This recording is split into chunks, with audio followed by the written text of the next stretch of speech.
Story times, so make sure you grab a snack, sit back and relax, and let's get on with the chisme.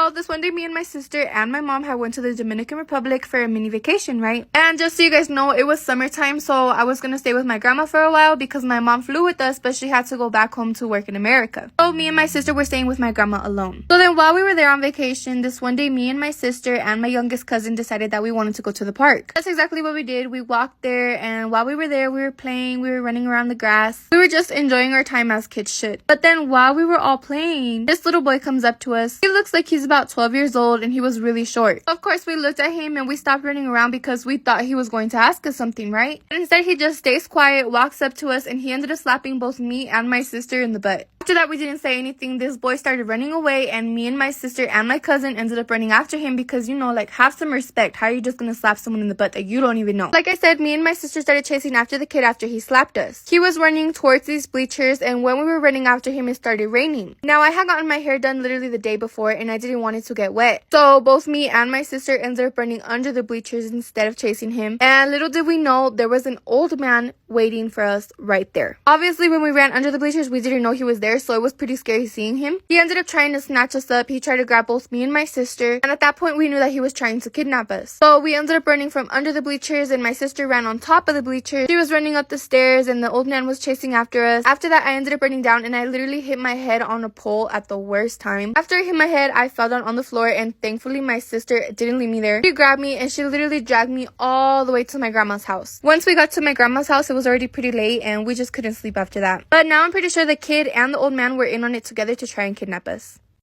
Story time about why you just can't bring some friends around your boyfriend. So a little background information, I was 17 and a junior in high school, and I have been best friends with this one girl who we're going to call Lily for about 2 years. Now, Lily and I weren't your ordinary best friends. We were the ones that would party together, but we would never talk about anything serious. And when I mean serious things, I mean like a secret that you don't want anybody to know. Just for a little example, the one time I told her that I thought I was pregnant, and clearly she knew that I was super scared, and I told her I don't want anybody to know, please don't say anything. In about 30 minutes, I had like 20 people asking me if I was pregnant, and then somehow my parents found out. She's also the best friend that you keep away from any guy that you like. Well, I have been dating this guy who we're gonna call Jared for 6 months. And obviously, now that I have a boyfriend, I've stopped hanging out with her as much. But my whole thing is she would never give me a heads up on plans. She would literally just text me and be like, hey, we're going out tonight. And I would text her back and I would be like, sorry, I can't. I already have plans with Jared. So this made her really upset, like for part 2. Part 2 about why you just can't bring some of your friends around your boyfriend. So like I said, she was getting very upset with the fact that she would ask me to make plans last minute and I would tell her that I'm busy with my boyfriend. And this went on throughout Jared and I's whole relationship. And it wasn't like I would ignore her. I would still hang out with her. I just wouldn't go and party and stuff like that because I respected my relationship. She would also always ask me to not bring my boyfriend to these parties, and that's another reason why I wouldn't go.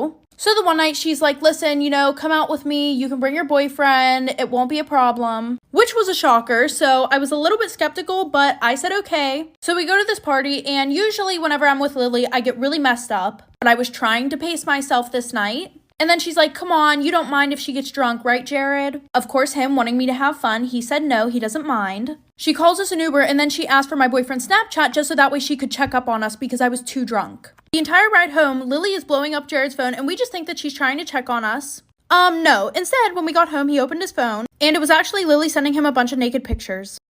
First day back to school, let's get ready. It's literally all online. I'm not going anywhere, but it's still an occasion. Anyway, in honor of going back to school, I was going to tell you guys a story. The story of the craziest high school party I've ever been to. So this was 2017 after my boyfriend's prom. And how you usually just find out where the party's at and you show up to that house? This was not like that. So a few weeks leading up to prom, a few of my boyfriend's friends rented out this entire mansion. So in order to cover the cost of the rent, they were charging people like $25 to go to this party. So once you paid the $25, you would get onto this list. I think there were only like 150, maybe 200 spots on this list. Anyway, my boyfriend and I weren't really sure if we wanted to go. But somehow, at literally the last possible minute, we got the last 2 spots on the list. Anyway, when I tell you this house was gorgeous, it looked like it could be in a movie. Like it was in a movie. It was enormous. It was white. It had the little swirly driveway. It had the iron gates in the front. It was just crazy. Anyway, my boyfriend's parents drop us off. We're like walking up this long driveway to get to the front door. And there was this big man, like this big black man. He had like a leather like jacket. He looked like Huel from Breaking Bad. He's sitting there and he's got this clipboard in his hand. Anyway, you know those movies where people are like going to a party and that guy is always sitting out front like, yo, are you on the list? It was like that. It was just kind of funny because like we are nobodies. So we tell him our name, he finds it, and then he gives us a wristband.